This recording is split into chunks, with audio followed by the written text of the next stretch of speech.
ஆண்டவராகிய இயேசுவின் நாமத்தில் உங்களை வாழ்த்துகிறேன்.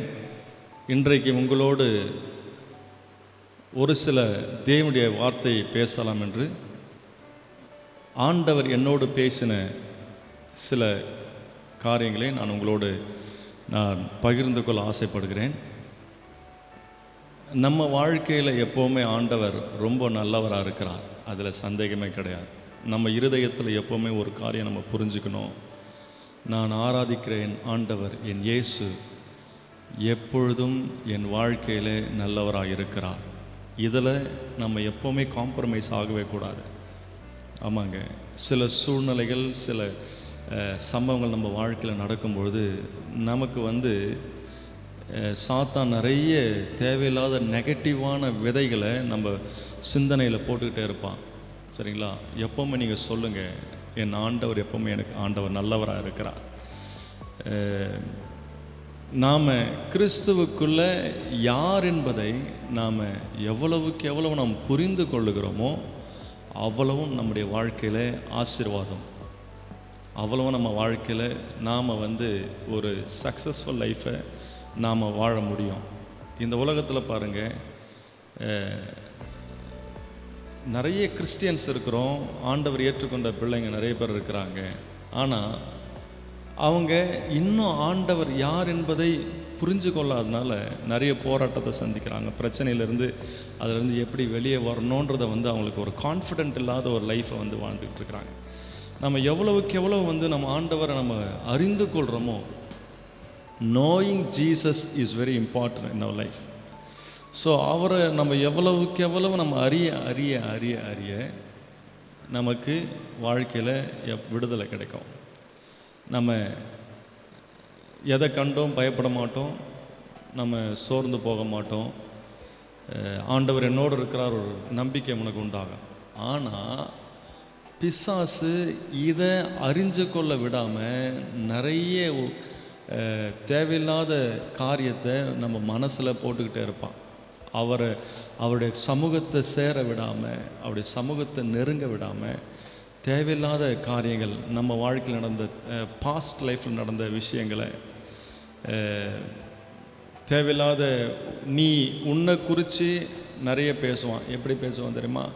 நீ ஒன்றும் கிடையாது, உனக்கு ஆண்டவர் உதவி செய்ய மாட்டார், ஆண்டவர் ஜெபத்தை கேட்க மாட்டார், இப்படி தேவையில்லாத நம்முடைய சூழ்நிலையை முன்னாடி காட்டுவான். நீ இப்போ உன்னை பாரு, உன் குடும்பத்தை பாரு, உன் சூழ்நிலையை பாரு, உன் ஃப்ரெண்ட்ஸு சர்க்கிளை பாரு. இப்படி இருக்கும்போது உன் கூட எப்படி ஆண்டவர் பேசுவார்ன்னு சொல்லிட்டு பிசாசு நிறைய அன்வான்ட் தாட்ஸ், அன்வான்ட் திங்கிங்கை நமக்குள்ளே க்ரியேட் பண்ணிக்கிட்டே இருப்பான். அவனோட வேலையை அதுதான். வசனம் சொல்லுது, எவனை விழுங்கலாமோ என்று வகை தேடி சுற்றி திரிகிற கெர்ச்சிக்கின்ற சிங்கம் போல் இருக்கிறான் பிசாசு. ஆனால் நல்லா கவனிச்சுக்கோங்க, அவன் சொல்கிறத நம்ம காது கொடுத்து அதை நம்ம மைண்டில் போட்டு இதுதான் என் லைஃப்னு நம்ம தீர்மானித்தோம்னா நம்ம ஒரு சக்ஸஸ்ஃபுல் லைஃப்பை வாழ முடியாது.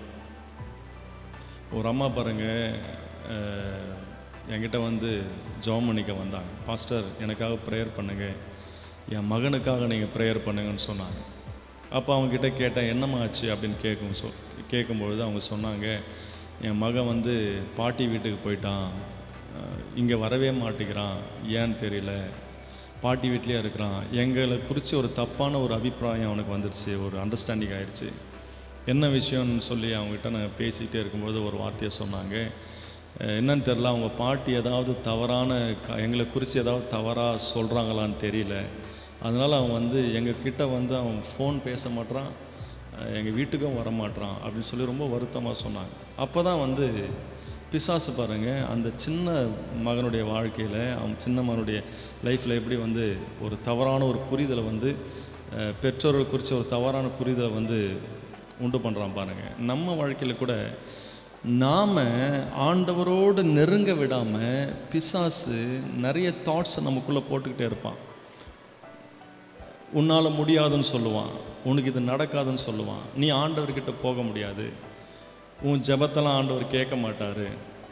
ஸோ இதெல்லாம் யாருடைய சத்தம்னா பிசாசுடைய சத்தம் தான். எப்படிப்பட்ட எந்த ஒரு நெகட்டிவான விஷயம் உங்கள் லைஃப்பில் நீங்கள் ஃபேஸ் பண்ணுற எந்த ஒரு நெகட்டிவான விஷயமா இருந்தாலும் அது வந்து பிசாசுக்கிட்ட இருந்தால் வருது. ஆண்டவர்கிட்ட இருந்து நல்ல நான் ஒரு ஆவிக்குரிய மனுஷன், நான் ஒரு ஆவிக்குரிய மனிதன், ஆண்டவர் என்னோடு இருக்கிறார், நான் ஒரு ஆவிக்குரிய மனுஷன் என்பதை நீங்கள் வந்து எவ்வளவுக்கு எவ்வளோ உங்கள் மனசில் ஃபீல் பண்ணுறீங்களோ அவ்வளோ வந்து ஆசீர்வாதம், அவ்வளோ வந்து நீங்கள் வந்து எல்லாத்துலேயும் வந்து ஒரு எப்படிப்பட்ட சூழ்நிலை வந்தாலும் நீங்கள் அதை மேற்கொண்டு போகலாம்.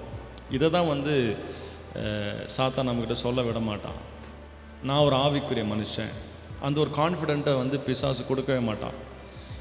அவன் நீ அதை நான் ஒரு ஆவிக்குரிய மனுஷன், ஆண்டவர் என்னோடு வாசம் பண்ணுறார், ஆவியானவர் எனக்குள்ளே இருக்கிறார் என்பதை நீ புரிஞ்சுக்கிட்டேன்னா அப்புறம் வந்து அவனுக்கு வந்து பாருங்கள், அவன் அதை வந்து தடுத்து உன்னை வந்து தவறான நீ புரிஞ்சுக்கிட்டேன்னா ஆண்டவர் கூட அதிகமாக நெருங்க ஆரம்பிச்சிருவில்ல, நீ ஆண்டோடைய பிரசன்னத்தில் போக ஆரம்பிச்சிருவில்ல. அப்போது நம்ம இருதயத்தில் ஒரு காரியத்தை தெளிவாக புரிஞ்சுக்கணும். நான் ஒரு ஆவிக்குரிய மனுஷன், ஆண்டவர் என்னோடு இருக்கிறார். வசனம் சொல்லுது பாருங்கள், ரோமர் 8வது அதிகாரத்தில் 9வது வசனம் பாருங்கள். தேவனுடைய ஆவி உங்களில் வாசமாக இருந்தால் நீங்கள் மாம்சத்திற்கு உட்பட்டவர்களாக இராமல் ஆவிக்கு உட்பட்டவர்களாக இருப்பீர்கள். கிறிஸ்துவின் ஆவி இல்லாதவன் அவருடையவன் அல்ல, கிறிஸ்துவின் ஆவி இல்லாதவன் அவருடையவன் அல்ல. ஆங்கிலத்தில் இன்னும் அழகாக போட்டிருக்கு பாருங்கள். ஆங்கிலத்தில் என்ன போட்டிருக்குன்னா, you however are not in the realm of the flesh but are in the realm of the spirit, if indeed the spirit of God lives in you. அந்த வசனம் சொல்லுது, the spirit of God lives in you. Pavul சொல்றார், ஆவியானவர் உனக்குள்ளே வாசம் பண்ணுறாரு, ஆவியானவர் நமக்குள்ளே வாசம் பண்ணுறாருன்றதை தெளிவாக சொல்கிறார். அப்போது நீங்கள் வந்து நான் ஒரு ஆவிக்குரிய மனுஷன், ஆவியானவர் எனக்குள்ளே இருக்கிறார், அந்த ஆவியானவர் என்னை நடத்துவார், எனக்கு எல்லா தேவைகளும் எனக்கு சந்திப்பார், எனக்கு விடுதலை உண்டாக்குவார் என்று சொல்லி அந்த வசனத்தை நீங்கள் ஸ்ட்ராங்காக மனசில் போட நம்ம லைஃப்பில் ஒரு சக்ஸஸை நம்ம பார்க்க முடியும். இதை நீங்கள் ஒவ்வொரு நாளும் இந்த வசனத்தை நீங்கள் ஒவ்வொரு நாளும் கன்ஃபஸ் பண்ணுங்கள், கன்ஃபஸ் பண்ணிக்கிட்டே இருங்களேன். அந்த ஆவியானவர் உங்களை எல்லாவித சத்தியத்திலும் உங்களை தெளிவாக நடத்துவார். நம்ம சர்ச்சுக்கு போகிறோம், ஆண்டவர் ஆராதிக்கிறோம், பாட்டு பாடுறோம், ஏதோ போகிறோம் வரோன்றதான் இருக்கிறோமே தவிர அந்த ஒரு இன்னர் லைஃப்பில் அந்த இன்னர் மேன் வந்து அந்த ஆவியானவரை ஃபீல் பண்ண விட மாட்டோம். அந்த ஆவியானவருக்கு நம்ம இடம் கொடுக்க விட மாட்டோம். ஆவியானவர் நமக்குள்ளே வாசம் பண்ணுறாங்க. அந்த ஆவியானவருக்கு நம்ம எவ்வளவு நம்ம இடம் கொடுக்குறோமோ அவ்வளவு நம்ம வாழ்க்கையில் நம்ம ஒரு பெரிய சேஞ்சஸை நம்ம பார்க்க முடியும். ஆமாம், தேவஜனமே, இதை நீங்கள் தெளிவாக புரிஞ்சுக்கோங்க. ஆவியானவர் எனக்குள்ளே இருக்கிறாரு. பிசாசு ஒரு பக்கம் உங்களுக்கு சொல்லிக்கிட்டே இருப்பான், நீ ஒன்றும் கிடையாதுன்னு சொல்லுவான், உனக்கு ஆண்டவர் ஜபத்தை கேட்க மாட்டான்னு சொல்லுவான், உன்னால் வந்து ஸ்பிரிச்சுவல் லைஃப்பில் வந்து உன்னால் க்ரோ ஆக முடியாதுன்னு சொல்லுவான், நிறைய இன்ஃபீரியாரிட்டி காம்ப்ளெக்ஸை உங்களுக்குள்ளே கொடுப்பான். எல்லாம் வந்து மனசில் இருக்கிற போராட்டத்தை தான் நான் பேசிக்கிறேன். ஆண்டவர் வந்து நம்ம வெளி தோற்றத்தை பார்க்கல, நம்ம ஆண்டவர் வந்து நம்ம எப்படி அவரை ஃபீல் பண்ணுறதை பார்க்குறாரு.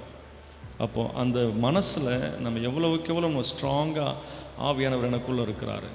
பிசாசு உங்கள் காதில் பேசும்போதெல்லாம் சொல்லுங்கள், தேவையில்லாத சிந்தனைகள், தேவையில்லாத எண்ணங்கள், தேவையில்லாத காரியங்கள் உங்களுக்கு முன்னாடி வந்து நிற்கும், நெகட்டிவான விஷயங்கள் உங்களுக்கு முன்னாடி நடக்கும். ஆனால் அதெல்லாம் ஒரு ஓரம் கட்டிட்டு ஆவியானவர் எனக்குள்ளே இருக்கிறார், அந்த ஆவியானவர் என்னை சகலவித சத்தியத்திலும் என்னை நடத்துவார், ஆவியானவர் எங்கு உண்டோ அங்கு விடுதலை உண்டு.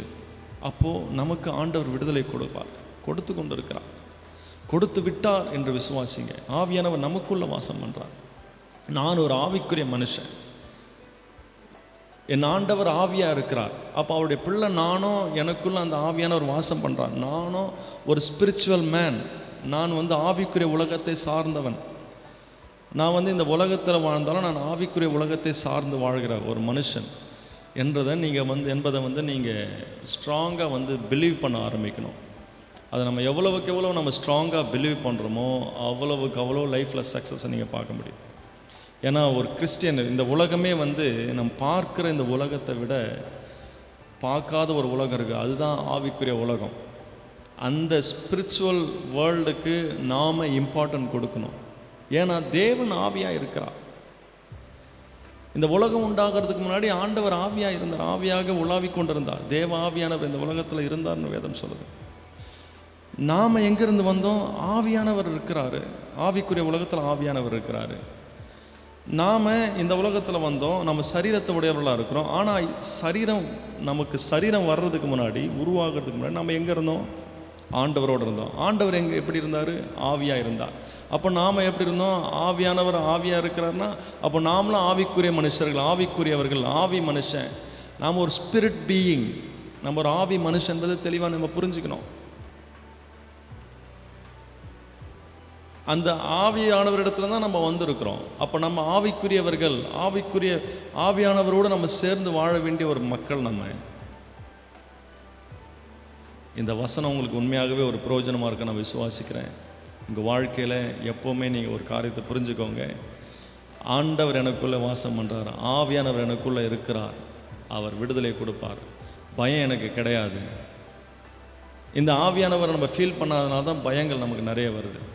ஆவியானவர் எனக்குள்ளே இருக்கிறார்ன்றது அந்த ஃபீலிங்ஸ் இல்லாதனால தான் எதை நினச்சாலும் நமக்கு பதட்டம் வருது, போராட்டம் வருது. அதாவது எதை சின்ன சின்ன விஷயத்துக்கு கூட நம்ம ஸ்ட்ரகிள் ஆகிறோம். காரணம் என்னென்னா, அந்த ஸ்பிரிச்சுவல் லைஃப்க்கு நம்ம இம்பார்ட்டன்ட் கொடுக்கறதில்ல, அந்த ஸ்பிரிட் மேனுக்கு நம்ம இம்பார்ட்டன்ட் கொடுக்கறதில்ல. அந்த ஸ்பிரிச்சுவல் மேனுக்கு நம்ம எவ்வளவுக்கு எவ்வளோ நம்ம இம்பார்ட்டன்ட் கொடுக்குறோமோ அவ்வளவுக்கு அவ்வளவு அந்த உள்ளான மனுஷன் பலப்பட இந்த உலகம் நமக்கு சுலபமாக மாறிடும். உலகத்தின் காரியங்கள் நமக்கு சுலபமாக மாறிடும். நம்ம எதிர்பார்க்குற காரியங்களை கர்த்தர் நமக்கு செஞ்சு கொடுப்பாரு. இதை விட ஒரு உன்னதமான ஒரு லைஃப்பை எதுனா அந்த ஸ்பிரிச்சுவல் வேர்ல்டோடு நம்ம கனெக்ட் பண்ணும்போது தான் அந்த லைஃபை ஒரு க்ளோரியஸ் லைஃபாக இருக்கும். உண்மையாகவே இந்த வார்த்தை உங்களுக்கு ஆசீர்வாதமாக இருக்கும்னு நான் நம்புகிறேன். நம்ம தொடர்ந்து அநேக காரியங்கள் நம்ம வருகிற காரியங்கள் நம்ம தியானிப்போம். கர்த்தர் உங்களோடு இருப்பார், உங்களோடு கிரியை செய்ய அவர் வல்லவராக இருக்கிறார். உங்களுக்காக நான் ஜெபம் பண்ணுறேன். இந்த காணொலியை பார்த்து கொண்டு இருக்க யாராக இருந்தாலும் உங்களோட ஆண்டவர் இருக்கிறான்ற நம்பிக்கையில் இருங்க. எந்த இடத்துல நீங்கள் போனாலும் அந்த இடத்துல உங்களுக்கு ஆண்டவர் சக்ஸஸை கொடுப்பாரு. உங்களுக்காக நான் ஜெபம் பண்ண நான் ஆசைப்பட்றேன். நான் ஜெபம் பண்ணுவோம். தகப்பனே, நம்முடைய கரத்திலே நாங்கள் வருகிறோம். ஆவியானவரே, எங்களுக்குள்ளே நீர் வாசம் பண்ணுகிறீர், அதற்காக நன்றி செலுத்துகிறோம். ஆவியானவர் எங்கு உண்டோ அங்கே விடுதலை உண்டு. அது வசனத்தை நாங்கள் தியானித்தோம். ஆவியானவர் எங்களோடு இருக்கிறீங்க, அந்த ஆவியானவர் விடுதலை கொடுப்பீங்க. அந்த ஆவியானவர் எங்களை சகலவித சத்தியத்தில் நடத்த போதுமானவர். இங்கே இந்த வார்த்தையை கேட்டுக்கொண்டிருக்கிற யாராக இருந்தாலும் அவர்களோடு நீங்கள் வாசம் பண்ணுறீங்கன்ற ஒரு கான்ஃபிடென்ட்டை அவங்களுக்கு கொடுத்தீங்களே, அதற்காக நன்றி செலுத்துகிறேன். அந்த ஆவியானவர் அவங்களுக்கு தேவைகளை சந்திப்பீராக, ஆசீர்வதிப்பீராக. இயேசுவின் நாமத்தில் பிதாவே, ஆமென். தேங்க்யூ.